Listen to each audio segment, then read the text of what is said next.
Applied physics chapter में हम Gauss law को ही डिस्कस करेंगे। और ये गॉस लॉ का फर्स्ट हाफ हमने प्रीवियस लेक्चर में देखा था, और गॉस लॉ का चैप्टर का सेकंड हाफ इस लेक्चर में देखेंगे। और मेनली हमारे पास यहाँ पे दो टॉपिक्स हैं जो हमने लास्ट लेक्चर में गॉस लॉ को अंडरस्टैंड किया था और ड्राइव किया था, उसे उसे हम यूज़ करेंगे इस लेक्चर में, उसकी एप्लीकेशन देखेंगे। और मेनली तीन टाइप की सिमेट्रीज होंगी। एक होगी हमारे पास स्फेरिकल सिमेट्री, एक हमारे पास होगा सिलेंड्रिकल सिमेट्री, और थर्ड वन है हमारे पास प्लेनर सिमेट्री। सेकेंड हाफ में लेक्चर के हम डिस्कस करेंगे कि अगर आपके पास एक्विलिब्रियम है इलेक्ट्रोस्टैटिक, तो उसमें अगर कंडक्टर रखा जाए तो उसकी प्रॉपर्टीज़ क्या होंगी, उसके ऊपर चार्ज क्या होगा, इनसाइड इलेक्ट्रिक फील्ड क्या होगी, आउटसाइड इलेक्ट्रिक फील्ड क्या होगी। तो ये हमारे सेकेंड हाफ लेक्चर का टॉपिक है। तो स्टार्ट करते हैं एप्लीकेशन ऑफ गॉस लॉ से। In choosing the Gaussian surface take advantage of symmetric condition for surface. तो इस स्लाइड में हम देखेंगे कि आपने गॉसियन सरफेस चूज करना कैसे है। तो वैसे तो आप गॉसियन सरफेस कोई भी क्लोज फॉर्म ले सकते हैं। तो किस तरह से गॉसियन सरफेस लिया जाए जिससे आप सिमेट्रिक कंडीशन से फ़ायदा उठा सकते हैं और अपनी कैलकुलेशन को आसान बना सकते हैं। सिमेट्री तीन टाइप की हैं। लास्ट लेक्चर में हमने इसको देखा था कि अगर आपके पास इलेक्ट्रिक फील्ड लाइंस इनवर्ड हैं या आउटवर्ड हैं फ्रॉम अ पॉइंट, तो हम इसे कहते हैं कि स्फेरिकल सिमेट्री है। अगर आपके पास गॉसियन गॉसिस ये इलेक्ट्रिक फील्ड रेडियली इनवर्ड या आउटवर्ड हैं फ्रॉम अ लाइन, तो हम इसे कहते थे सिलेंड्रिकल सिमेट्री। और अगर आपके पास प्लेन है, प्लेन से जो इलेक्ट्रिक फील्ड है वो रेडियली इनवर्ड या आउटवर्ड है, तो हम इसे कहते थे, ये है प्लेनर सिमेट्री। तो एग्जांपल देखने के लिए कि आपके पास अगर ये पॉइंट है, ये जैसा पॉइंट है और इलेक्ट्रिक फील्ड लाइंस इससे रेडियली आउटवर्ड है, जैसे कि ये है, ये आपके पास रेडियल डायरेक्शन है, तो ये हमारे पास होगी स्फेरिकल सिमेट्री। तो इस केस में आप स्फेयर ले लें तो वो आपके लिए बेस्ट होगा। और अगर हमारे पास है लाइन है और लाइन से इलेक्ट्रिक फील्ड है जो रेडियली इनवर्ड या आउटवर्ड है, जैसे कि ये, अगर आप इसे साइड व्यू देखेंगे तो आपको ये नज़र आएगा, लेकिन आप इसको ऊपर से देखेंगे, हेलीकॉप्टर व्यू जिसे कहते हैं, तो आपको इलेक्ट्रिक फील्ड लाइन हर तरफ जाते हुए बिल्कुल आपको ये शेप मिलेगी। अगर आप इसको ऊपर से देखेंगे हेलीकॉप्टर व्यू में तो आपको बिल्कुल यही शेप मिलेगी। तो ये आपके पास रेडियली आउटवर्ड है फ्रॉम अ लाइन। ये आपके पास है spherical symmetry, Gaussian cylindrical symmetry. और अगर आपके पास शीट है, इस केस में अगर शीट आप ले लेते हैं, ये, और इलेक्ट्रिक फील्ड लाइंस हैं जो इससे रेडियली आउटवर्ड है, I should have change the colour. तो ये आपके पास इस तरह से रेडियली आउटवर्ड जा रही हैं, बैक से भी पीछे और फ्रंट से भी, ये। तो आपके पास ये है प्लेनर सिमेट्री। तो ये स्फेरिकल सिमेट्री, इसमें अगर आप गॉसियन सरफेस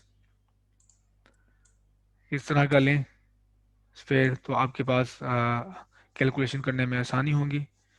इसमें अगर आप बॉक्स नुमा लें, प्लेनर सिमेट्री है, तो आपके लिए आसानी होगी।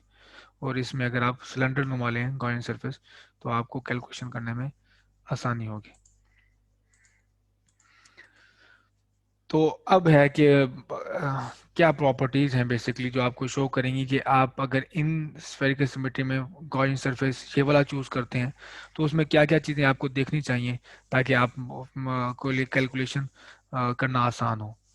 The value of electric field constant over the portion of surface. तो ये पहली चीज़ देखनी है कि अगर आपने गॉसियन सरफेस चूज़ किया है उसके पोर्शन पे इलेक्ट्रिक फील्ड कांस्टेंट है या नहीं है, या फिर पूरे पे कांस्टेंट हो, वो भी बेस्ट है। नहीं तो फिर उसके कुछ पोर्शन पे आपके पास इलेक्ट्रिक फील्ड कांस्टेंट हो सरफेस पे।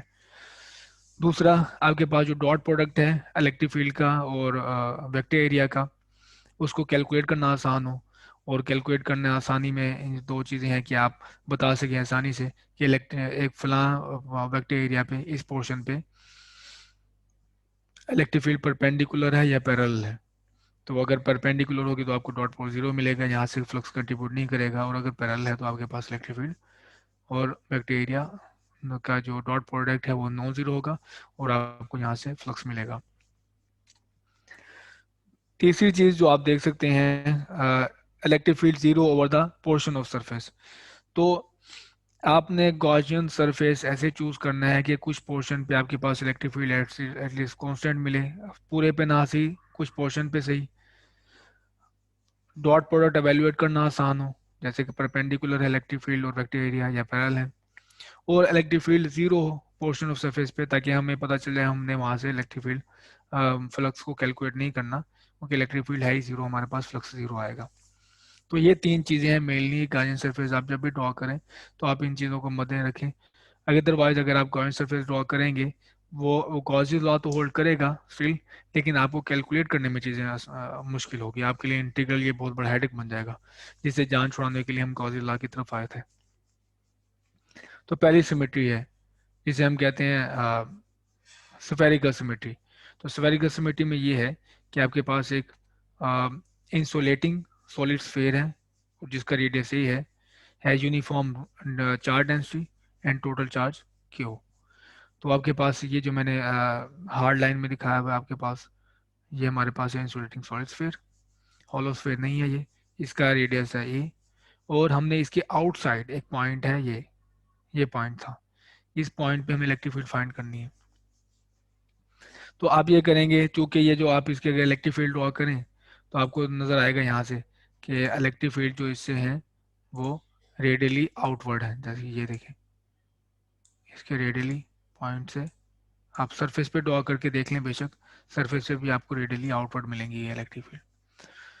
तो ये हमें सूट करेगी, हम उसके मुताबिक हमारी जो गॉसियन सरफेस की प्रॉपर्टीज़ के मुताबिक कि कहीं कहीं पे इलेक्ट्रिक फील्ड आपके पास कांस्टेंट होनी चाहिए, परपेंडिकुलर होनी चाहिए, पैरेलल होनी चाहिए। तो अब आप जो गॉसियन सरफेस ड्रॉ करेंगे वो होगा sphere, okay. Radial electric field lines हैं radially outward from a point, तो आपको सूट करेगा स्फेयर। तो अगर आप स्फेयर ड्रॉ नहीं करते, लेट से स्फेयर आप ड्रॉ नहीं करते, जैसे कि आप ड्रॉ करते हैं ये बॉक्स ड्रॉ करते हैं, तो आप यहाँ से बआसानी देख सकते हैं कि इसके अगर आपने इलेक्ट्रिक फील्ड कैलकुलेट करनी हो तो इसके सेंटर से इस कॉर्नर का वो डिस्टेंस अलग है, इस सेंटर से इस पॉइंट का डिस्टेंस अलग है, इस सेंटर से इस पॉइंट का डिस्टेंस अलग है। तो हर पॉइंट पे इलेक्ट्रिक फील्ड की वैल्यू कांस्टेंट नहीं होगी, हर पॉइंट पे इलेक्ट्रिक फील्ड की वैल्यू चेंज हो रही होगी, एक चीज़। दूसरी चीज़ कि आपके पास हर पॉइंट पे जो इलेक्ट्रिक फील्ड ये जो डायरेक्शन है वेक्टर एरिया की, आपको वो भी देखनी पड़ेगी। ये देखें, यहाँ पे तो इलेक्ट्रिक फील्ड और ये वेक्टर एरिया पैरेलल है, लेकिन यहाँ पे ये देखें वेक्टर एरिया और ये इलेक्ट्रिक फील्ड में एंगल है। यहाँ पे देख लें, यहाँ पे वेक्टर एरिया इस तरफ होगा और इलेक्ट्रिक फील्ड उसके दरम्यान में एंगल है। तो ये देखें, ये पोर्शन ऑफ सरफेस पे कई जगहों पे आपको हर जगह पे इलेक्ट्रिक फील्ड भी कैलकुलेट करनी पड़ेगी, क्योंकि यहाँ पे इलेक्ट्रिक फील्ड अलग होगी, यहाँ पे इलेक्ट्रिक फील्ड अलग होगी। और आपको हर पॉइंट पे डॉट प्रोडक्ट भी खुद से एवेलुएट करना होगा।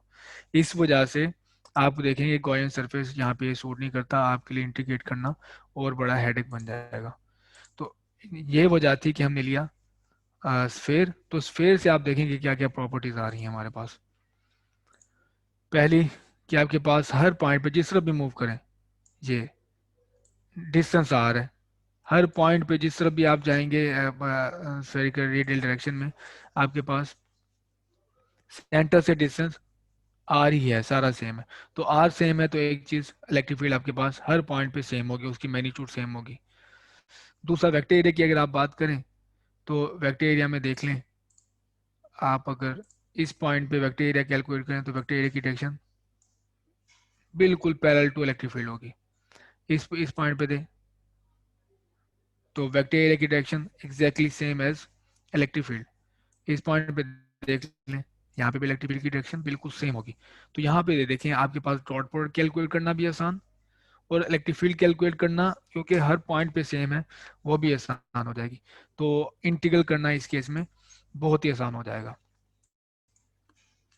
तो अब स्टार्ट करते हैं। अब हम लेंगे आउटसाइड कैलकुलेट करनी है, तो हम गॉसियन सरफेस ले रहे हैं जिसका रेडियस है आर, और जहाँ पे हमने इलेक्ट्रिक फील्ड फाइंड करनी है वो पॉइंट इस गॉसियन सरफेस का हिस्सा है। तो यहाँ इस पिक्चर से स्मॉल से देख लें, जैसे मैंने आपको बताया, कोई भी आप पैच लें, हर पैच पे हर जगह पे स्फेयर की, तो आप देख सकते हैं कि इलेक्ट्रिक फील्ड की डायरेक्शन और बैक्टीरिया की डायरेक्शन बिल्कुल सेम है, पैरेलल है। तो डॉट प्रोडक्ट कैलकुलेट करना बहुत ही आसान, cos 0 1 होता है। तो ये आपके पास आ गई मैंने। दूसरी चीज, जैसे मैंने आपको बताया, सेंटर से डिस्टेंस सेम है गॉसियन सरफेस के हर पॉइंट का, तो आपके पास इलेक्ट्रिक फील्ड भी स्फीयर की हर पॉइंट पे कांस्टेंट होगी। तो ये रहा हमारे पास Gaussian law. Flux for a close surface is equal to E dot D A और integration over a close surface. तो जैसे मैंने बताया, डॉट प्रोडक्ट हमारे पास ई डी ए है। और दूसरी चीज, स्फीयर के हर पॉइंट पे इलेक्ट्रिक फील्ड कांस्टेंट है, तो इसको हम इंटीग्रेशन से बाहर ले लेंगे। अब सिर्फ ये इंटीग्रेशन है over a area, D A. ठीक है। तो अब अगर आप एरिया इंटीग्रेट करते हैं पूरे स्फेयर का, तो आपके पास टोटल आएगा स्फेयर का एरिया। तो स्फेयर का एरिया आपके इस केस में रेडियस आर है, स्फेयर का एरिया हमारे पास बन जाएगा 4 पाई r स्क्वायर। तो ये मैंने यहाँ पे पुट कर दिया। और जो कि क्लोज गॉजियन गॉजियन सरफेस में से जो फ्लक्स है आपके पास, वो इक्वल टू होता है charge enclose by that surface. तो ये हमारे पास है चार्ज, टोटल चार्ज हमने ये देख लिया कि इसके ऊपर क्या है, क्यू है। तो आपने जो गॉसियन सरफेस लिया हुआ है, अ, सारा का सारा चार्ज उसके अंदर आ रहा है, जो इंसुलेटिंग स्फीयर के ऊपर है वो क्यू है, और एप्सिलॉन नॉट। तो flux through a close surface is equal to charge enclose by that surface divide by epsilon not. तो अब सिर्फ आप इसको 4 पाई r स्क्वायर को इस तरफ ले जाएं, तो वो बन जाएगा ये Q over 4 pi epsilon not 1 over r square is equal to E. तो electric field is equal to है charge over 4 pi epsilon not 1 over r square outside the insulating solid sphere of radius A. तो ये हमने Gaussian surface को use करते हुए एक insulating sphere का इलेक्ट्रिक फील्ड फाइंड किया है at point outside the insulating sphere. तो ये बिल्कुल आप देखें कि अगर आपके पास एक पॉइंट हो, एक चार्ज अगर यहाँ पे आपके इसके सेंटर में लाई कर रहा हो, अ, कि ये चार्ज या अगर सेंटर, आप इमेजिन करें कि ये आपके पास इंसुलेटिंग स्फीयर नहीं है, इसके सेंटर पे सिर्फ एक चार्ज पड़ा हुआ है, और आपने इसके डिस्टेंस आर पे, इस पॉइंट पे इलेक्ट्रिक फील्ड कैलकुलेट करनी है। तो आपको सिर्फ इसका डिस्टेंस पता हो और ये चार्ज क्यू पता हो, तो इसका फॉर्मूला बनेगा E इज इक्वल टू, इस पॉइंट चार्ज की वजह से अगर ये सेंटर में रखा हो और ये आर पे आप इलेक्ट्रिक फील्ड देखना चाहें, तो 1/4 पाई एप्सिलॉन नॉट, और आपके पास है क्यू ओवर आर स्क्वायर। तो बिल्कुल ये वही है फार्मूला जो हमने ये ड्राइव किया है सॉलिड स्फीयर की वजह से। तो इसका मतलब ये है कि अगर आपके पास एक कोई इंसुलेटिंग स्फीयर है, उसके ऊपर यूनिफॉर्मली चार्ज डिस्ट्रीब्यूटेड है, तो उसकी बाहर से अगर इलेक्ट्रिक फील्ड कैलकुलेट करेंगे, तो बिल्कुल वैसे ही होगी जैसे कि सारा का सारा चार्ज उसके सेंटर में रखा हो और आप डिस्टेंस पे इलेक्ट्रिक फील्ड फाइंड कर रहे हो। तो ये बिल्कुल वही फार्मूला है कि जैसे कि सारा का सारा चार्ज इसका सेंटर में रखा हो और आप आर पे इलेक्ट्रिक फील्ड कैलकुलेट कर रहे हो। तो पॉइंट चार्ज की भी यही होती है आपके पास, और इंसर्टिंग स्फीयर भी बाहर से आपको यही इलेक्ट्रिक फील्ड देगा। तो अब अगर हम बात करें कि अगर आप इसके आउटसाइड नहीं, इनसाइड इलेक्ट्रिक फील्ड कैलकुलेट करना चाहते हैं, तो ये आपके पास अब है ये सॉलिड लाइन जो है सॉलिड स्फीयर की है, और हम कैलकुलेट करना चाहते हैं इनसाइड। तो गॉसियन सरफेस जहाँ पे इनसाइड हम इलेक्ट्रिक फील्ड कैलकुलेट करना चाहते हैं, वो ड्रॉ करेंगे। अगेन वही सेम आर्गूमेंट कि सिमेट्री स्फेरिकल है, इलेक्ट्रिक फील्ड एक पॉइंट से अवे मूव हो रही हैं, तो हम लेंगे स्फीयर गॉसियन सरफेस। तो ये मेरे पास डॉटेड लाइन में स्फीयर गॉसियन सरफेस है। तो अब इस केस में हमें पता है Gaussian surface, Gaussian law apply करने के लिए आपको वो चार्ज चाहिए होता है जो गॉसियन सरफेस के अंदर है, टोटल चार्ज नहीं। हमें वो चार्ज चाहिए जो गॉसियन स्फीयर के अंदर है। पहले तो हमने गॉसियन स्फीयर बाहर ड्रॉ किया था, सारा का सारा चार्ज उसी में आ जाता था, लेकिन अब हमारे पास ऐसा है कि गॉसियन सरफेस स्फीयर हमने अंदर ड्रॉ किया है, और जो चार्ज इसमें इनक्लोज हुआ है हमें वो कैलकुलेट करना है। तो वो देख लें पहले हम कैसे कैलकुलेट करते हैं। तो क्यू इनक्लोज है जो गॉसियन सरफेस स्फीयर के अंदर है, is equal to rho over V, rho into V prime और वी प्राइम हमारे पास जो गॉसियन स्फीयर का वॉल्यूम है, तो वो वॉल्यूम होता है गॉसियन स्फीयर का 4/3 पाई r क्यूब। तो रो इंटू 4/3 पाई r क्यूब, ये हमारे पास चार्ज इनक्लोज है। तो अब हम गॉस लॉ को यूज़ कर सकते हैं, बिल्कुल वही सेम आर्गूमेंट है, क्योंकि हमारे पास जो गाइजन स्फीयर है वो स्फीयर ही है, स्फीयर की शेप है उसकी। तो इलेक्ट्रिक फील्ड हर पॉइंट पे डिस्टेंस आर है सेंटर से, इलेक्ट्रिक फील्ड कांस्टेंट होगी। इलेक्ट्रिक फील्ड और वेक्टर एरिया की डायरेक्शन दोनों की सेम है, जैसे में हमने पहले देखा। तो टोटल एरिया पुट करेंगे स्फीयर का, तो वो आएगा 4 पाई r स्क्वायर। और close flux through close surface is equal to charge enclose by that surface over epsilon not. तो चार्ज इन क्लोज हमने कैलकुलेट किया rho into 4/3 pi r cube. तो ये रहा मेरे पास। तो इसको आप रीअरेंज करेंगे, जैसे ये है इलेक्ट्रिक फील्ड, ये आपके पास इलेक्ट्रिक फील्ड, और इस तरफ ये है पाई, पाई से कैंसिल, 4 4 से कैंसिल, और ये r स्क्वायर यहाँ से r क्यूब के साथ एक आ रह जाएगा। तो ये बन जाएगा आपके पास रो और एप्सिलॉन नॉट, यहाँ से 3 आ गया और यहाँ से r। तो आपके पास ये इलेक्ट्रिक फील्ड है inside the solid insulating sphere. तो ये इंसुलेटिंग है, ये भी बात याद रखनी है। तो इसको थोड़ा सा एलिगेंट बनाते हैं कि रो लेट से हमें नहीं गिवन, हमें तो टोटल चार्ज गिवन है, तो टोटल चार्ज फॉर्म की हम देखना चाहते हैं। तो रो इस केस में भी आपके पास कांस्टेंट है, क्योंकि यूनिफॉर्म है हमारे पास रो। तो आप छोटे वॉल्यूम से लें या फिर आप बड़े वॉल्यूम से कैलकुलेट करें रो को, तो आपके पास वैल्यू बिल्कुल सेम में आएगी। तो इस पे केस में हमने वॉल्यूम अगर बड़ा लें, यही जो टोटल वॉल्यूम है इसका, तो नीचे टोटल वॉल्यूम आएगा। फिर चार्ज भी इसका जो सॉलिड स्फीयर का टोटल चार्ज है वो आएगा हमारे पास। ठीक है, अगर आप पहले हमने देखा रो इज इक्वल टू जो जिससे हमने कैलकुलेट किया है वो है Q enclosed divide by V prime. क्योंकि वॉल्यूम हमने छोटा लिया था तो चार्ज भी उसी के अंदर जो है वो ही आया है, तो ये भी वो रो होगा। और अगर आप वॉल्यूम बड़ा लेते हैं तो चार्ज भी जो इस वॉल्यूम के अंदर है आपको वही लेना पड़ेगा। तो फिर भी आपके पास बिल्कुल रो सेम आएगा, क्योंकि वॉल्यूम यहाँ से जैसे बढ़ रहा है उसी तरह से चार्ज भी आपका बढ़ रहा है यूनिफॉर्मली। तो ये ऐसे बढ़ते हैं कि आपके पास रो कांस्टेंट रहता है, ये भी रो सेम है और ये भी रो आपके पास सेम है। तो अब आप इसका वॉल्यूम पुट कर दें v की जगह पे 4/3 पाई r क्यूब आ जाएगा। रीअरेंज कर लेते हैं रो की वैल्यू यहाँ से इसमें पुट कर देते हैं यहाँ पे रो की जगह पे। तो रो की वैल्यू पुट की q/4/3 पाई r क्यूब, ये वैल्यू पुट कर दी। तो यहाँ से कुछ कैंसिलेशन हो जाएगी।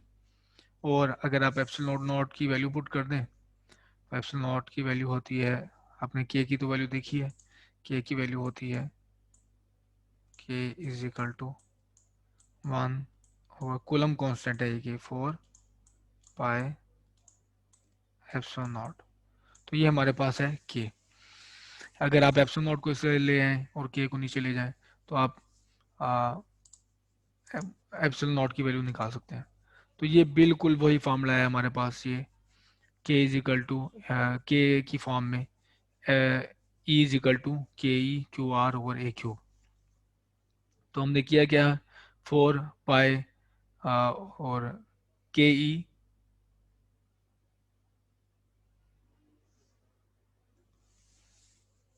पुट किया है हमने एप्सिलॉन नॉट की जगह पे। तो एप्सिलॉन नॉट की जगह पे हमने पुट किया 4 पाई ए की के ई। तो हमारे पास फार्मूला आ गया ये। और ये क्या है basically, electric field inside the insulating solid sphere having uniform charge density. तो यूनिफॉर्म चार्ज डेंसिटी हो, इंसुलेटिंग स्फीयर हो, तो आपके पास इलेक्ट्रिक फील्ड ये होती है। आउटसाइड इलेक्ट्रिक फील्ड है हमारे पास, इसको इकट्ठा लिख लेते हैं। आउटसाइड इलेक्ट्रिक फील्ड है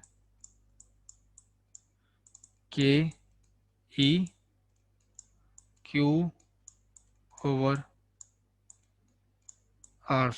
ये है आउटसाइड इलेक्ट्रिक फील्ड, इनसाइड ये और आउटसाइड ये। तो इंसुलेटिंग स्फीयर जब भी आपके पास होगा आप इनसाइड के लिए ये फार्मूला यूज करें, आउटसाइड के लिए ये फार्मूला यूज करके इलेक्ट्रिक फील्ड कैलकुलेट कर सकते हैं।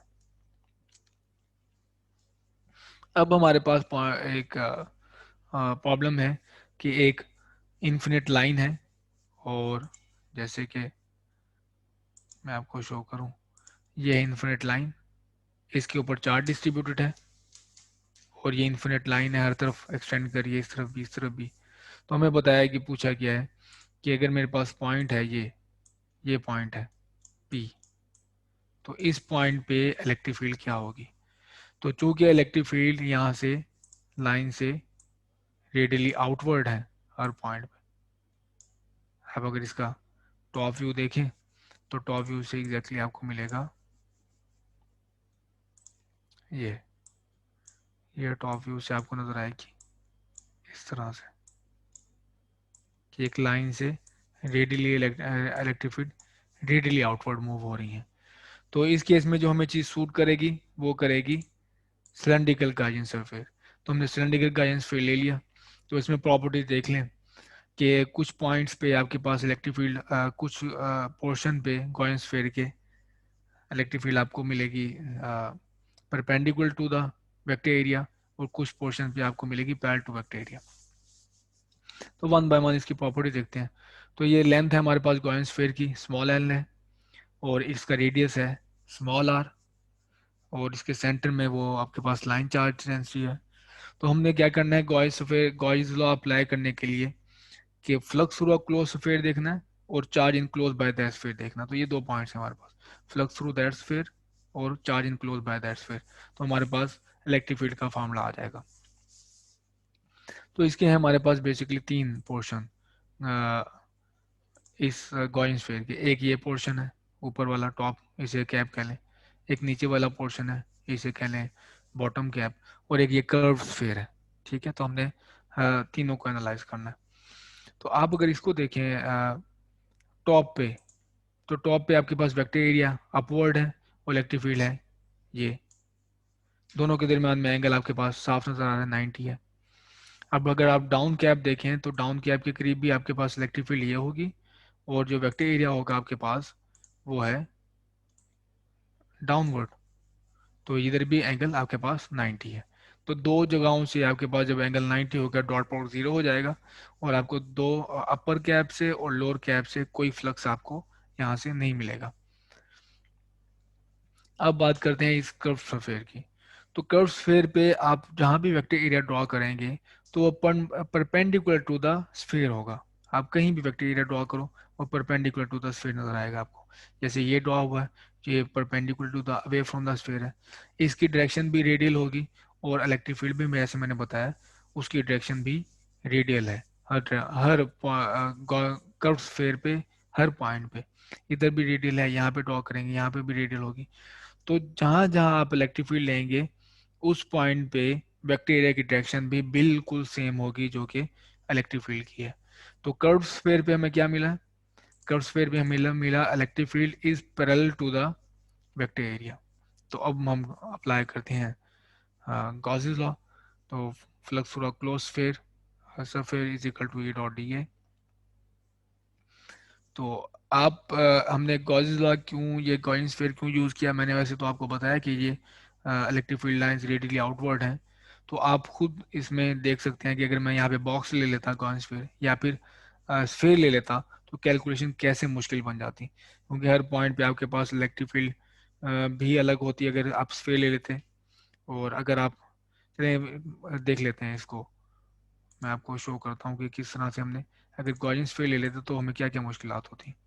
लेट्स से ये अभी हमारे पास लाइन चार्ज है और मैं गॉसियन स्फीयर ले रहा हूँ, ये मेरे पास है गॉसियन स्फीयर। तो ये है गॉसियन स्फीयर जिसके अंदर चार्जिंग क्लोज ये है। तो आप यहाँ पे देखें साफ आपको नजर आ रहा है कि हर पॉइंट का जो डिस्टेंस है गॉसियन स्फीयर के सेंटर से, यहाँ से, यानी कि ये डिस्टेंस अलग है, ये डिस्टेंस अलग है, ये डिस्टेंस अलग है, ये डिस्टेंस अलग है। तो हर पॉइंट पे जहां भी आप इलेक्ट्रिक फील्ड कैलकुलेट करेंगे उसका डिस्टेंस अलग है, तो हर पॉइंट की इलेक्ट्रिक फील्ड अलग होगी, सेम इलेक्ट्रिक फील्ड नहीं होगी। आप यहाँ पे से भी देख लें, यहाँ पे भी अलग है। तो हर पॉइंट पे इलेक्ट्रिक फील्ड की मैग्नीट्यूड भी कांस्टेंट नहीं है, और प्लस वेक्टर एरिया की डायरेक्शन भी अलग है। ये देखें, इस पॉइंट पे इलेक्ट्रिक फील्ड क्या है, इस पॉइंट पे जो मैंने ड्रॉ किया है, इस पॉइंट पे इलेक्ट्रिक फील्ड की डायरेक्शन है रेडियली आउटवर्ड, ये भी इलेक्ट्रिक फील्ड की डायरेक्शन ये है, लाइन से अवे ये है।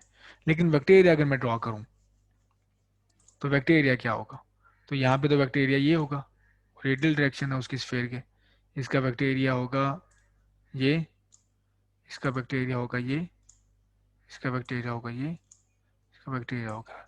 तो हर पॉइंट पे अगर आप लाइन चार्ज के लिए गलती से गॉसियन स्फीयर स्फीयर ड्रॉ कर लेते हैं तो आपको कैलकुलेशन करने में बहुत ही मुश्किल होगी। हर पॉइंट की इलेक्ट्रिक फील्ड भी आपको अलग से कैलकुलेट करनी पड़ेगी, हर पॉइंट का आपको डॉट प्रोडक्ट भी अलग से एवेल्युएट करना पड़ेगा, जो कि हमें परेशानी ये सिलेंड्रिकल स्फीयर कैलकुलेट करने में नहीं हुई। तो इस वजह से हमने ये सिलेंड्रिकल गॉसियन स्फीयर लिया। तो जैसे मैंने बताया हर पॉइंट पे इलेक्ट्रिक फील्ड की मैग्नीट्यूड सेम है, और डॉट प्रोडक्ट दोनों पैरेलल हैं, तो डॉट प्रोडक्ट आ जाएगा ई डी ए, ई बाहर आ गया क्योंकि कांस्टेंट है। तो integration over the curved sphere है आपके पास होल, ये कर्व्ड स्फीयर है, इंटीग्रेशन ले रहे हैं ऊपर और नीचे से, तो हमारे पास कंट्रीब्यूशन जीरो है। तो ये एरिया सिर्फ मैंने ना कर्व्ड स्फीयर का, तो कर्व्ड स्फीयर का एरिया मैंने लिया है ए, उसको हम देखते हैं क्या है। तो ये मैंने सिर्फ यहाँ पे लिखा है कैपिटल ए ई, और close flux through a closed surface is equal to q enclosed by that sphere divided by epsilon naught। तो ये जैसे मैंने बताया area of a curved surface is 2 pi R L. तो कर्व स्फीयर का आप देख सकते हैं ये जो सरकमफ्रेंस होता है वो 2 पाई आर होता है, अगर आप लेंथ से मल्टीप्लाई कर दें तो आपके पास ये टोटल एरिया आ जाएगा। ये एरिया पुट कर दिया, और क्यू इनक्लोज बेसिकली क्या है, लाइन चार्ज के केस में हम पढ़ चुके हैं कि लैम्डा इज इक्वल टू होता है line charge density, lambda is equal to Q divide by length. तो क्यू इनक्लोज आएगा जो इस स्फीयर के अंदर है, वो क्यू इनक्लोज हो गया, और वो क्या उसको डिवाइड करोगे आप ये स्मॉल लेंथ से। तो अगर आप इसको इस तरफ ले जाएं, ये डिवाइड हो रहा है यहाँ मल्टीप्लाई हो जाएगा, तो क्यू इनक्लोज की जगह पे आ जाएगी ये वैल्यू। तो लेंथ लेंथ से कैंसिल आउट हो जाएगी, और बाकी 2 पाई आर यहाँ मल्टीप्लाई हो रहा है यहाँ पे डिवाइड हो जाएगा। तो ये आपके पास अब फार्मूला है जो कि है electric field due to a line charge, ये रहा फार्मूला। तो अब आपके पास कोई भी लाइन चार्ज आता है, या आपको लगता है कि ये बिल्कुल वही ये लाइन चार्ज जो सिमेट्री है वही है, जैसे कि एक सिलेंडर भी हो सकता है इस पे लाइन चार्ज डिस्ट्रीब्यूटेड हो, और आप अगर इलेक्ट्रिक फील्ड बाहर से कैलकुलेट करें तो सिलेंडर भी आपको बिल्कुल ऐसे लेगा जैसे उसके सेंटर पे इलेक्ट्रिक लाइन चार्ज डिस्ट्रीब्यूटेड है। उस केस में भी आप ये फार्मूला यूज कर सकते हैं। तो इंसुलेटिंग सॉलिड स्फीयर के लिए जो फार्मूला यूज कर सकते थे इनसाइड आउटसाइड वो पहले हम देख चुके हैं, और लाइन चार्ज के लिए कौन सा यूज कर सकते हैं आप ये भी हमने भी कैलकुलेट कर लिया। अब थर्ड टाइप की सिमेट्री है उसकी तरफ आते हैं, और वो है अ प्लेन ऑफ चार्ज। अगर आपके पास एक प्लेन शीट है, वो शीट है इन्फिनिट शीट है, हर तरफ एक्सटेंडेड है, और उसके ऊपर पॉजिटिव चार्ज डिस्ट्रीब्यूटेड है लेट से, और आपसे ये कहा जाता है कि इसके ऊपर या नीचे आपने बतानी है इलेक्ट्रिक फील्ड।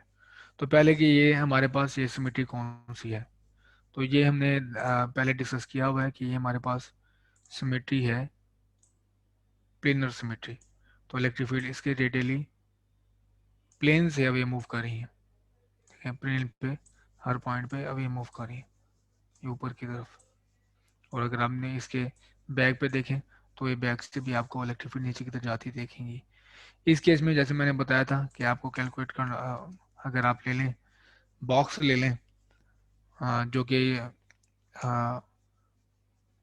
हाफ शीट के नीचे है और हाफ शीट के ऊपर है, तो ये बॉक्स में मैंने गॉयंस फील्ड लिया हाफ शीट के नीचे और हाफ शीट के बाहर। तो इसके गॉर्जियन स्फीयर के जो आप अगर आप इसको सरफेसेस में ड्रॉ कर डिवाइड करें तो बॉक्स की 6 सरफ साइड मिलेंगी आपको, जो कि प्लेन साइड्स होंगी, और आपको हर तरफ से अगर इलेक्ट्रिक फील्ड और इसका डॉट प्रोडक्ट ले लें आप एरिया का, और उन सबको आप ऐड कर दें तो आपके पास टोटल फ्लक्स होगा through a close surface.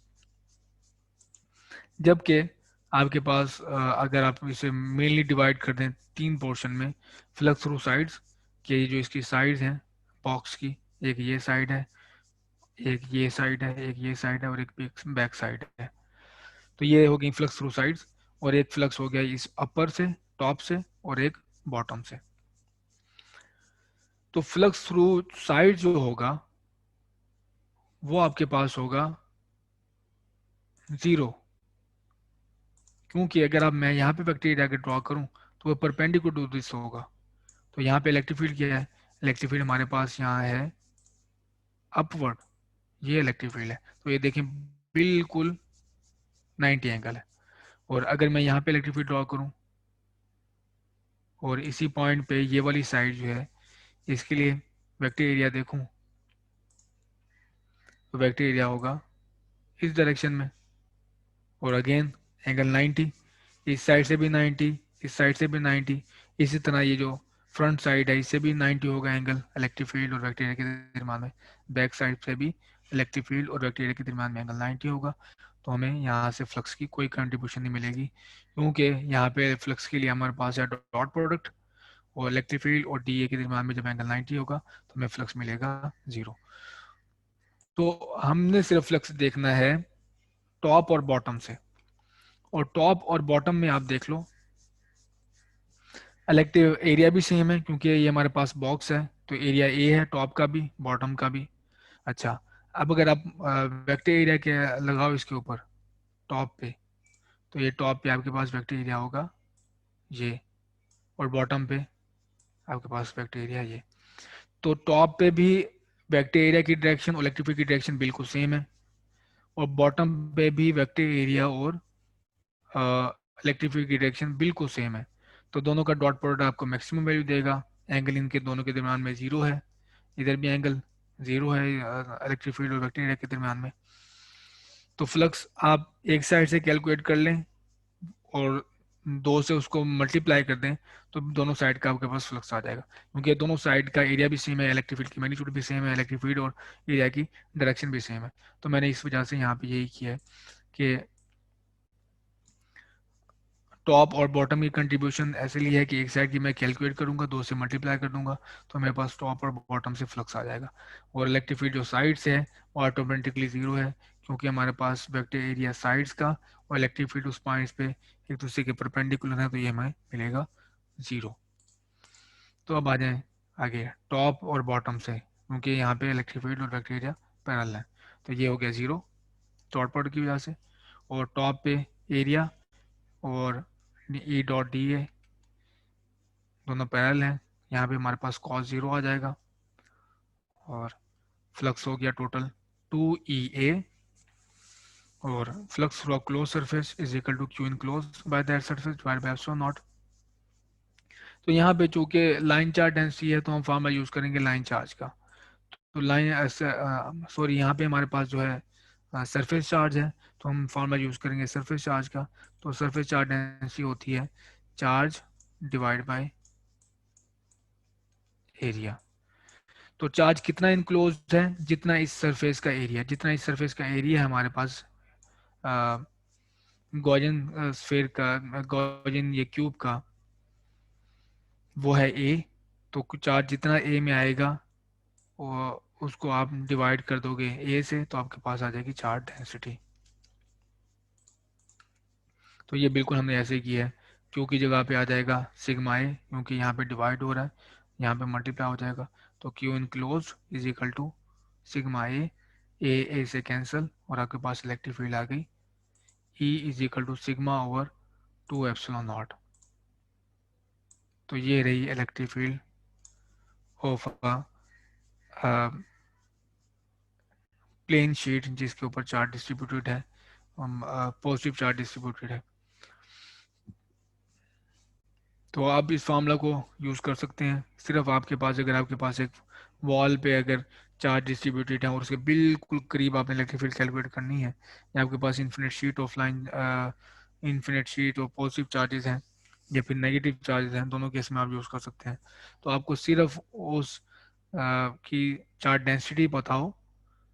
Charge density अगर आपको पता है, जैसे ये है, तो आप उसकी इलेक्ट्रिक फील्ड आराम से बता सकते हैं। लेकिन शीट आपके पास इन्फिनिट होनी चाहिए, या फिर फाइनाइट है तो आप उसको बहुत ही करीब से देख रहे हो, तो फिर आप ये फार्मूला अप्लाई कर सकते हैं। तो ये थी 3 टाइप की सिमेट्रीज। पहले हमने देखी स्फेरिकल सिमेट्री, फिर सिलेंड्रिकल सिमेट्री, और फिर हमने देखा प्लेनर सिमेट्री। तो अब देख लेते हैं इससे रिलेटेड प्रॉब्लम। तो पहली है, a solid sphere of radius 40 centimeter has a total positive charge of 26 microcoulomb uniformly distributed throughout its volume. So calculate the magnitude of the electric field 0 centimeter, 10 centimeter, 40 centimeter, 60 centimeter from the center of the sphere. तो ये कौन सी हमें symmetry मिली है, और हमने इसकी क्या पहले से कैलकुलेशन की हुई है? बिल्कुल की हुई है हमने कैलकुलेशन, और ये है ये केस। तो इस केस में भी सॉलिड स्फीयर था, हमने इनसाइड इलेक्ट्रिक फील्ड देखी हुई है, हमने आउटसाइड इलेक्ट्रिक फील्ड देखी हुई है। तो हम ये देखेंगे कि इस प्रॉब्लम में हम वो फार्मूला यूज़ कर सकते हैं जो हमने सॉलिड इंसर्टिंग स्फीयर के लिए ड्राइव किया है। तो लेट से हमारे पास ये सॉलिड इंसर्टिंग स्फीयर है जिसका रेडियस ये है, और ए की वैल्यू हमारे पास 40 सेंटीमीटर है। चार्ज इसके ऊपर डिस्ट्रीब्यूटेड है 26 माइक्रोकूलम। ये मैंने कैलकुलेशन कर ली, और ये देखें ये पॉइंट है के पास 40 सेंटीमीटर इसका रेडियस है, तो 4 सेंटीमीटर कहाँ पे होगा? इनसाइड होगा, 0 सेंटीमीटर। अच्छा 10 सेंटीमीटर कहाँ होगा? वो भी इनसाइड, क्योंकि टोटल जो आपके पास रेडियस है वो 40 सेंटीमीटर है। 40 सेंटीमीटर अगर आप जब लेंगे तो वो आप बिल्कुल स्फीयर के ऊपर होंगी। अच्छा 60 सेंटीमीटर क्या होगा सेंटर से डिस्टेंस? वो आउटसाइड होगा। तो बेसिकली आपने ये पॉइंट्स लेने हैं, और आपने सिर्फ यही जज करना था कि ये इनसाइड है या आउटसाइड है। इनसाइड है तो आप फार्मूला यूज कर सकते हो इनसाइड इलेक्ट्रिक फील्ड का जो हमने ड्राइव किया है, और अगर आउटसाइड है पॉइंट आपके पास तो आप फार्मूला आउटसाइड वाला यूज करोगे। तो बिल्कुल ऐसे ही 0 और 10 जो हमारे पास आउट इनसाइड है, तो इनसाइड वाला फार्मूला ये यूज किया हमने। तो आ, ये आपके पास आ गया, ये फार्मूला 0 सेंटीमीटर के लिए, ये 10 सेंटीमीटर के लिए। आप इसमें पुट करेंगे वैल्यू, आर की जगह पे 0 सेंटीमीटर पुट करेंगे, 0 इलेक्ट्रिक फील्ड आ जाएगी। और 10 आर की जगह पे 10 सेंटीमीटर पुट करेंगे इनसाइड के लिए, तो 10 सेंटीमीटर तक ही आपके पास इलेक्ट्रिक फील्ड आएगी। और मैंने यहाँ पे सी पार्ट कंसिडर किया है, जिसमें आपके पास इलेक्ट्रिक फील्ड आप उस पॉइंट पे कैलकुलेट कर रहे हैं जो कि पार्ट इसका स्फेयर का जो सरफेस है, सॉलिड स्फेयर का जो सरफेस है आप वहाँ पे पॉइंट कर रहे हैं। क्योंकि ये देखें, आपने इलेक्ट्रिक फील्ड यहाँ पर फाइंड करने हैं वो भी 40 सेंटीमीटर है, और इसका रेडियस भी 40 सेंटीमीटर है। तो रेडियस के E Q A over A cube, तो ए से कैंसिल हो जाएगा, आपके पास वैल्यू ये आ जाएगी। अब क्वेश्चन ये है कि आप वो वाला अगर फार्मूला यूज़ करते जो आउटसाइड के लिए, क्या वो यूज़ नहीं कर सकते थे? बिल्कुल कर सकते थे। जब आपके पास इक्वल है, आप स्फेयर के ऊपर हैं, तो आप आउटसाइड वाला फार्मूला यूज़ करें या इनसाइड वाला करें, आप पास वैल्यू बिल्कुल सेम आएगी। अब लास्ट है डी पार्ट। इसमें मैंने वैल्यूज पुट नहीं की, आप वो कर लीजिएगा, इसको एवेलुएट कर लीजिएगा। अब है पॉइंट आउटसाइड 60 सेंटीमीटर, तो हम आउटसाइड वाला फार्मूला यूज़ करेंगे, E is equal to K E Q over R square. तो क्यू आप यही पुट करेंगे 26 मल्टीप्लाई 10⁻⁶। तो इसमें ये खुद से कैलकुलेट करके देख लेते हैं। तो के ई की वैल्यू होती है 9 मल्टीप्लाई बाय 10⁻⁹।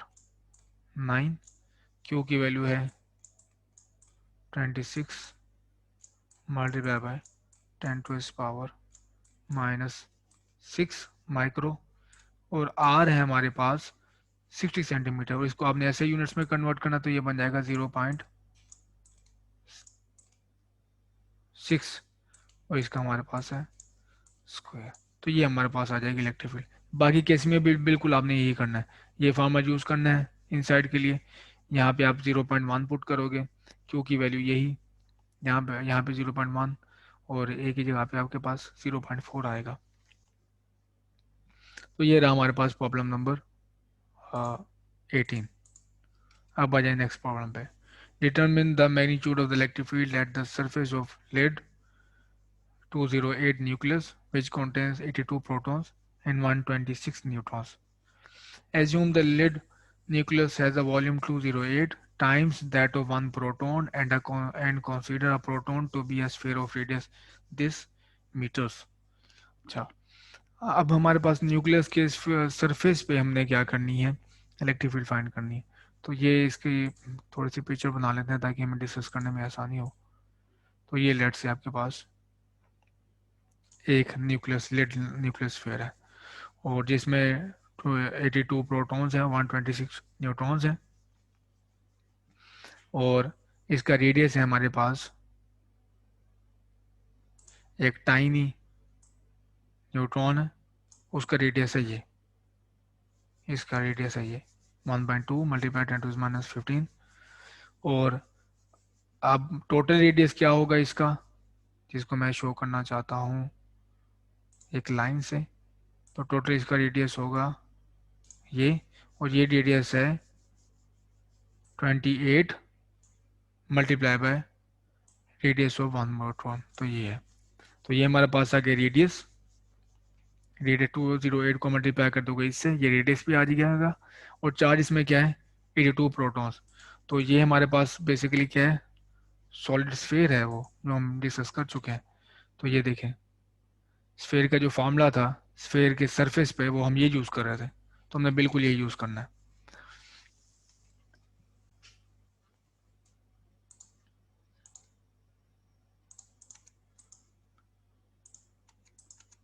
तो मैंने वैल्यूज पुट कर दी, के की वैल्यू है 9 मल्टीप्लाई 10⁻9 और टोटल चार्ज क्या है 82 मल्टीप्लाई बाय एक प्रोटॉन का चार्ज 1.6 मल्टीप्लाई 10⁻19 और नीचे आर है इसका रेडियस, वो है 208 मल्टीप्लाई बाय 1.2 मल्टीप्लाई 10⁻15 स्क्वायर। तो ये था हमारे पास प्रॉब्लम नंबर 19। अब प्रॉब्लम नंबर 21 की अगर बात करें हम, a large flat horizontal sheet of charge has a charge per unit area of 9 multiplied 9 microcoulomb per meter square. Find the electric field just above the middle of the sheet. तो आपको यहाँ से एक तो पहली जो बात जो इसकी कही है यहाँ पे कि ये शीट है एक ये, अगर और यहाँ पे जो जो डेंसिटी गिवन है वो डेंसिटी है या क्या है वो आपको यूनिट से पता चलता है। तो चार्ज डेंसिटी का यूनिट होता है सरफेस चार्ज डेंसिटी का coulomb divide by metre square. तो ये coulomb metre divide by metre square है। तो आप बताएंगे सरफेस चार्ज डेंसिटी की वैल्यू गिवन है।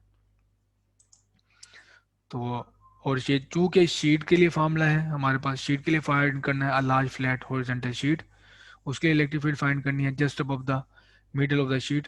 तो इसको अगर आप पिक्चर बनाना चाहें, पिक्चर में देखना चाहें, तो ये मेरे पास है, ये शीट है, लार्ज शीट है और थोड़ा सा आप इसका अबव, जस्ट अबव यहाँ पे आप कहीं सेंटर में यहाँ पे ऊपर इलेक्ट्रिक फील्ड आप फाइंड करना चाहते हैं। तो शीट वाला फॉर्म यूज करेंगे, is equal to sigma out to epsilon nought. Sigma की वैल्यू गिवन है वो पुट कर दें आप इसमें और डिवाइड करें 2 मल्टीप्लाई 8 0.8 मल्टीप्लाई 10⁻12। तो आपके पास electric field just above the sheet आ जाएगी। अब आ जाए प्रॉब्लम नंबर 22 पे। तो 22 हमारे पास है a cylindrical shell of radius 7 centimetre. तो हमारे पास एक कोई सिलेंड्रिकल शेल है, उसका रेडियस है 7 centimetre and length 240 centimetre, has its charge uniformly distributed on it's curved surface. The magnitude of the electric field at a point 19 centimeter radially outward from its axis, measured from the midpoint of the shell, is 36 kilo Newton per coulomb. तो given हमारे पास है कि एक cylinder है, उसकी length ये है, उसका डायमीटर ये है और एक पॉइंट जो आउटसाइड है क्योंकि 7 सेंटीमीटर से 19 सेंटीमीटर जाता है, तो ये पॉइंट आउटसाइड है, वहाँ पे आपको इलेक्ट्रिक फील्ड गिवन है।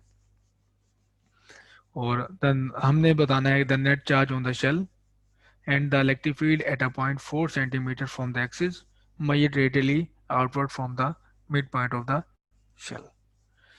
तो एक पॉइंट मैं आपको बता दूं कि आपके पास जैसे कि शेल है और आप बाहर से सिलेंड्रिकल शेल है, तो ये बिल्कुल बिहेव करेगा एज अ लाइन चार्ज, जैसे कि इसके सेंटर पे सारा वो चार्ज डिस्ट्रीब्यूटेड हो। और आप वैसे भी इसको बाहर से देख रहे हैं 19 सेंटीमीटर पे वहाँ पे इलेक्ट्रिक फील्ड गिवन है और आपने फाइंड करना लैम्डा। इसका फॉर्मूला हमें पता है, वो है E is equal to line charge के lambda divide by 2 pi R epsilon not. तो ये देखिए, ये इलेक्ट्रिक फील्ड गिवन है पॉइंट की, आर गिवन है, 2 पाई और एप्सिलॉन नॉट वैसे कांस्टेंट है, तो लैम्डा तो हम फाइंड कर सकते हैं। और लैम्डा को अगर आप डिवाइड कर दें इसकी लेंथ से, जो ये है, तो बल्कि लेंथ से मल्टीप्लाई कर दें तो आपके पास आ जाएगा क्यू। तो ये पिक्चर है, ये मेरे पास सिलेंडर है, इसके सेंटर से डिस्टेंस है, इसका रेडियस का 7 सेंटीमीटर और सेंटर से डिस्टेंस 19 सेंटीमीटर पे आपको गिवन है इलेक्ट्रिक फील्ड इस पॉइंट पे, इसकी लेंथ है 240 सेंटीमीटर। तो ये मैंने वैल्यूज लिख ली हैं, इस पॉइंट पे इलेक्ट्रिक फील्ड गिवन है, पॉइंट गिवन है, लेंथ गिवन है। तो वही फार्मूला मैंने यूज़ किया, इसको रीअरेंज किया, 2 pi epsilon naught R E, R की वैल्यू गिवन है वो है 0.19 मीटर्स, इलेक्ट्रिक फील्ड है 36 मल्टीप्लाई 10⁻³ न्यूटन पर कूलम, वो आ जाएगी आपके पास। और जब आपके पास ये लैम्डा आ गया है, तो आपको पता है कि लैम्डा का चार्ज डेंसिटी का फॉर्म आता है charge in divide by length. आप इसको रीअरेंज करेंगे तो charge is equal to lambda L, L की वैल्यू है आपके पास 240 सेंटीमीटर। तो ये ऐसा यूनिट्स में बन जाएगा 2.4 सेंटीमीटर, 2.4 मीटर। तो इस तरह के फार्मूलाज में जो अभी हमने डील किए हैं, उसमें आपने देखें कि वेरिएबल, जितने नंबर ऑफ वेरिएबल्स हैं उसको आप कोई दो की वैल्यू दे के आपको तीसरे की वैल्यू कह दी जा सकती है कि आप वो फाइंड करें। तो इसमें इलेक्ट्रिक फील्ड और आर की वैल्यू गिवन थी, तो आपसे पूछा गया कि लैम्डा क्या है। लास्ट प्रॉब्लम है इसकी लेक्चर की, और वो है non conductive wall carries charge with a uniform density of 8.6 microcoulomb. What is electric field 7 centimetre in front of the wall. तो ये आप खुद देखें ये क्या चीज़ है, वॉल है, चार्ज है उसके ऊपर 7 सेंटीमीटर पे, और explain whether your result changes at the distance from the wall is carried. तो आप इसके ऊपर ब्रेनस्टॉर्मिंग करें और कमेंट करें कि इसका आंसर पॉसिबल क्या हो सकता है। तो अब हम मूव होते हैं नेक्स्ट टॉपिक की तरफ, और वो है कंडक्टर्स इन इलेक्ट्रोस्टैटिक इक्विलिब्रियम। तो कंडक्टर हैं, उनकी आपने कुछ प्रॉपर्टीज याद रखनी है, और गुड कंडक्टर्स हैं जैसे कि हमारे पास ये गोल्ड है या फिर कॉपर है, तो वो इलेक्ट्रोस्टैटिक इक्विलिब्रियम कंडीशन में है। और वो इलेक्ट्रोस्टैटिक इक्विलिब्रियम कंडीशन क्या है, no net motion of charges, charge motion में नहीं है। तो इस केस में वो आपने वो करंट और वो जो फ्लो ऑफ चार्ज है उन चीज़ों को डिस्कस नहीं करना, ये इलेक्ट्रोस्टैटिक इक्विलिब्रियम है, no net motion of charges. Properties क्या है, electric field inside always zero, आपके पास जो मर्जी हो जाए कंडक्टर, पहले हमने डील किया वो इंसुलेटिंग सोलिस्फेयर था, वो इससे मुख्तलिफ है। अब हमारे पास कंडक्टर है, electric field inside conductor always zero, hollow हो, सॉलिड हो, स्फेयर हो, सिलेंडर हो, जो मर्जी हो आपके पास, क्यूब हो, एक पीस हो कंडक्टर का, अगर उसमें चार्ज फ्लो नहीं है, net motion of charges zero है, तो उसमें इनसाइड इलेक्ट्रिक फील्ड हमेशा जीरो होगी। Charge on an insulating conductor always reside on surface. तो आपके पास इंसुलेटिंग कंडक्टर पे अगर आप चार्ज दे देते हैं, इलेक्ट्रिक फील्ड स्टिल उसके ऊपर जीरो होगी। सॉरी, आपके पास अगर कंडक्टिंग कंडक्टर है उसके ऊपर आप चार्ज दे देते हैं, तो इलेक्ट्रिक फील्ड उसके ऊपर स्टिल, इलेक्ट्रिक फील्ड उसके अंदर स्टिल जीरो होगी। इलेक्ट्रिक फील्ड उसके आउटसाइड तो नॉन जीरो होगी, लेकिन अंदर हमेशा उसकी जीरो होगी, चार्ज बेशक उसके ऊपर हो या ना हो। तीसरी property, electric field outside conductor perpendicular to the surface. Electric field आपके पास जो कंडक्टर के बिल्कुल बाहर होगी, perpendicular to the conducting surface होगी, और उसकी वैल्यू क्या है, E is equal to sigma over epsilon naught. ये हम कैलकुलेट करेंगे। शीट के लिए थी सिग्मा ओवर 2 एप्सिलॉन नॉट, और इसके लिए होगी कंडक्टर के आगे के पास sigma over epsilon not. Fourth property है चार्ज डेंसिटी सरफेस के ऊपर कंडक्टर के 1 ओवर रेडियस ऑफ कर्वेचर होगी, कि अगर आपके पास, लेट से मैं ड्रॉ करता हूँ यहाँ पे, ये आपके पास कंडक्टर है, तो इसका रेडियस ऑफ कर्वेचर देखने के लिए आपको करना पड़ेगा, आप इमेजिनली वहाँ पे एक ड्रॉ कर लें सर्कल। तो ये देखें यहाँ पे जो सर्कल आएगा तकरीबन, ये देखिए इसके कर्वेचर को मिलाएं तो ये कुछ इस तरह से बनेगा। या आप यहाँ पे बात करें, यहाँ पे ज़्यादा बेहतर है, ये है। तो ये देखें कर्वेचर मैच करा, जो इस सर्कल का कर्वेचर से जब मैच करा होगा आपने वो ड्रॉ करना है, और जो इसका रेडियस होगा वो रेडियस ऑफ कर्वेचर होगा। तो रेडियस भी ड्रॉ कर लेते हैं। तो ये रेडियस है, तो ये रेडियस बड़ा है। अब एक और अगर आप सर्कल ड्रॉ करना चाहें तो ये देखें यहाँ पे जो सर्कल आएगा वो टाइनी आएगा, तभी जाए कर्वेचर मैच होगा। तो इसका कर्वेचर क्या होगा, रेडियस क्या होगा, वो ये स्मॉल लाइन होगी, ये लाइन है। तो ये देखें इन पॉइंट्स का रेडियस ऑफ कर्वेचर ज्यादा है, इस पॉइंट का रेडियस ऑफ कर्वेचर बहुत कम है। तो चार्ज डेंसिटी कहाँ पे ज्यादा लाई करेगी, तो जिसका रेडियस ऑफ कर्वेचर ज्यादा होगा वहां पे चार्ज डेंसिटी कम होगी। जैसे कि मैं अगर चार्ट ड्रॉ करना चाहूँ यहाँ पे रेड से, तो यहाँ पे चार्जेस कम होंगे क्योंकि ये इसका रेडियस ज्यादा है तो चार्ज डेंसिटी कम होगी। लेकिन यहाँ पे चार्जेस बहुत ज्यादा होंगे, यहाँ पे चार्जेस बहुत ज्यादा होंगे, चार्ज डेंसिटी ज़्यादा होगी। तो रेडियस ऑफ कर्वेचर जहाँ पे आपके पास एजेस होंगे, शार्प होंगी, पॉइंट्स होंगे, पिंस होंगी जिस कंडक्टर पे, वहाँ पे इलेक्ट्रिक फील्ड उतनी ही ज़्यादा होगी। तो यहाँ पे इलेक्ट्रिक फील्ड कम होगी, यहाँ पे इलेक्ट्रिक फील्ड कम होगी, क्यों, as compare to this one, क्योंकि यहाँ पे चार्ज डेंसिटी कम है, यहाँ पे चार्ज डेंसिटी कम है, और यहाँ पे चार्ज डेंसिटी आपके पास ज़्यादा है। अब वन बाय वन इसको प्रूव करते हैं। फर्स्ट हमारे पास property for electrostatic equilibrium is equal to zero inside otherwise electron field force F is equal to QE and there will be perpetual current। तो अगर आपके पास, जैसे कि कंडक्टर की डेफिनेशन यही है कि उसमें फ्री चार्ज होते हैं, यही कंडक्टर होता है, और अगर उसके अंदर इलेक्ट्रिक फील्ड पाई जाए तो चार्जेस तो खुद ब खुद मूव करना शुरू हो जाएंगे। जैसे कि मैं यहाँ पे ड्रॉ करता हूँ एक सिंपल सा कंडक्टर। लेट से आपके पास कंडक्टर है, ये कंडक्टर है, और इसके अंदर हमें पता है कि कंडक्टर की डेफिनेशन ही यही है कि उसके अंदर है फ्री चार्जेस। तो मेरे पास यहाँ पे एक फ्री चार्ज, ये फिर ये है, ये है, ये है, या फिर आप जैसे सरफेस पे लाई करते हैं तो बेशक ये सरफेस पे, यहाँ पे सरफेस में। और अगर यहाँ पे इलेक्ट्रिक फील्ड नॉन जीरो हो गई, जैसे मैं ये शो कर रहा हूँ आपको, ये इलेक्ट्रिक फील्ड नॉन जीरो हो गई, ये इलेक्ट्रिक फील्ड है जो कोई वैल्यू है, तो वो तो इनको ड्राइव करना शुरू कर देगी। इलेक्ट्रिक फील्ड में अगर आप चार्ज को रखें, जैसे हम पढ़ चुके हैं पिछले चैप्टर में, तो वो मूव करना शुरू हो जाएंगे।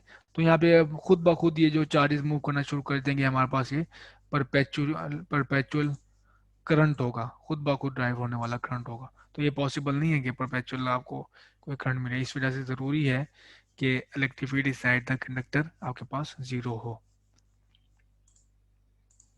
अदरवाइज आपके पास परपेचुअल करंट होगा। अब सेकंड, जैसे हम प्रूव कर चुके हैं पहले में कि electric field inside zero है, तो सेकंड प्रॉपर्टी हमें बताती है charge on insulating conductor always reside on surface.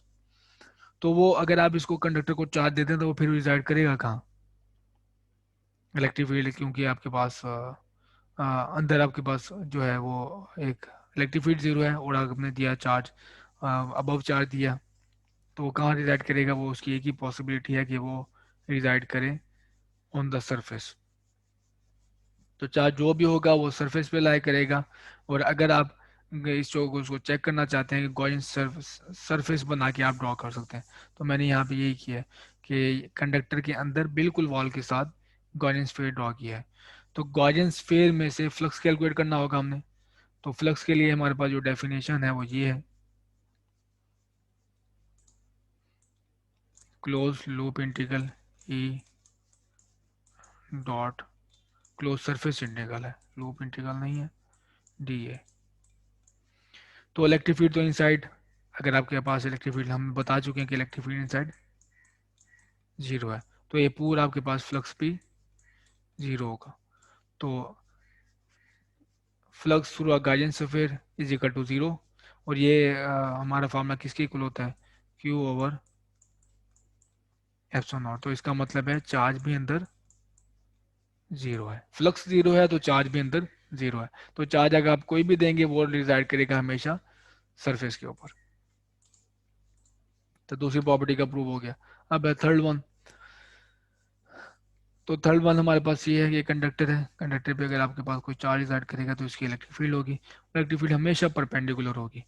उसकी वजह ये है कि अगर आपके पास इलेक्ट्रिक फील्ड की पर ये कंपोनेंट होते जो टेंजेंशियल होते परपेंडिकुलर ना होते, कुछ भी कोई भी कंपोनेंट इसका ये अलोंग द सरफेस होता, परपेंडिकुलर होता, टेंजेंशियल होता, ऐसे ही है।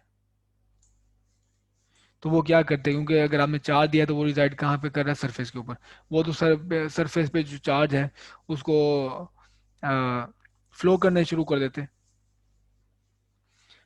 जैसे मैंने आपको बताया कि कंडक्टर पे जितना भी चार्ज होता है वो रिजाइड करता है हमेशा उस सरफेस पे। अब अगर इलेक्ट्रिक फील्ड परपेंडिकुलर हैं तो वो आपको जो चार्जेस हैं उनको मूव नहीं कराएंगी। लेकिन अगर इलेक्ट्रिक फील्ड उसकी टेंजेंशियल है सरफेस के, जैसे मैंने ये ड्रॉ किया है, तो वो तो इलेक्ट्रिक जो चार्जेस को मूव कराना शुरू कर देंगी सरफेस के ऊपर। वो फिर अगेन आपके पास वही खुद ब खुद करंट मिलना शुरू हो जाएगा, परपेचुअल करंट मिलना फिर शुरू हो जाएगा बगैर एनर्जी के। तो ये पॉसिबल नहीं है। तो इस वजह से इलेक्ट्रिक फील्ड एक ही पॉसिबिलिटी है कि इलेक्ट्रिक फील्ड हमेशा आपके पास पर कंडक्टर के परपेंडिकुलर है। फोर्थ प्रॉपर्टी है कि इलेक्ट्रिक फील्ड क्या होगी आउटसाइड अ कंडक्टर। तो जैसे बताया गया है कि वेक्टर एरिया और इलेक्ट्रिक फील्ड हमेशा परपेंडिकुलर होंगे सरफेस के ऊपर, जैसे कि ये है। इलेक्ट्रिक फील्ड भी परपेंडिकुलर सरफेस के ऊपर, और जो वेक्टर एरिया है उसको अगर मैं यहाँ पे ड्रॉ करूँ, ये वेक्टर एरिया भी ये पर बिल्कुल सरफेस के परपेंडिकुलर आएगा, और इलेक्ट्रिक फील्ड भी सरफेस के परपेंडिकुलर, वेक्टर भी परपेंडिकुलर। तो दोनों होंगे आपके पास पैरेलल।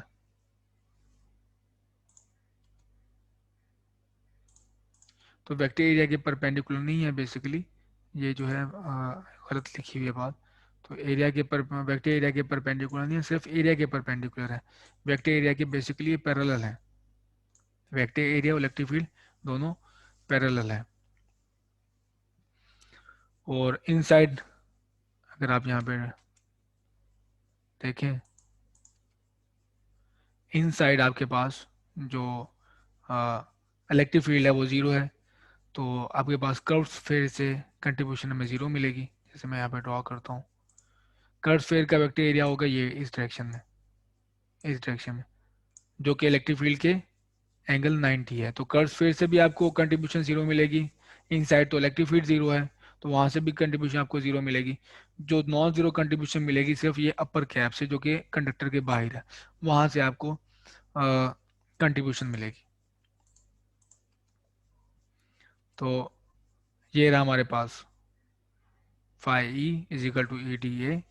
और ये जो कैप है हमने इतनी स्मॉल कैप ली है और उसके बिल्कुल सरफेस के साथ है कि इलेक्ट्रिक फील्ड कैप है बिल्कुल सेम है, तो हम इसको इंटीग्रेशन से बाहर ले लेंगे। तो अब डी ए, और डी ए हमारे पास आएगा इस कैप का एरिया, और कैप का एरिया ई ए है, is equal to Q enclose divide by epsilon naught. और क्यू इनक्लोज हमारे पास आ जाएगा जितना इस कैप के अंदर एरिया चार्ज है, और वो चार्ज है सरफेस चार्ज डेंसिटी आप कैलकुलेट कर सकते हैं जैसे हमने कई बार किया है। Q enclose is equal to sigma A से कैंसिल हो जाएगा, और आपके पास एट एंड फार्मूला है ये A is equal to sigma और epsilon naught, and electric field direction always perpendicular to the conductor. तो यहाँ तक हमारा जो चैप्टर है, चैप्टर नंबर 24 सर्वे का एंड हो गया, और हम नेक्स्ट लेक्चर से स्टार्ट करेंगे पोटेंशियल।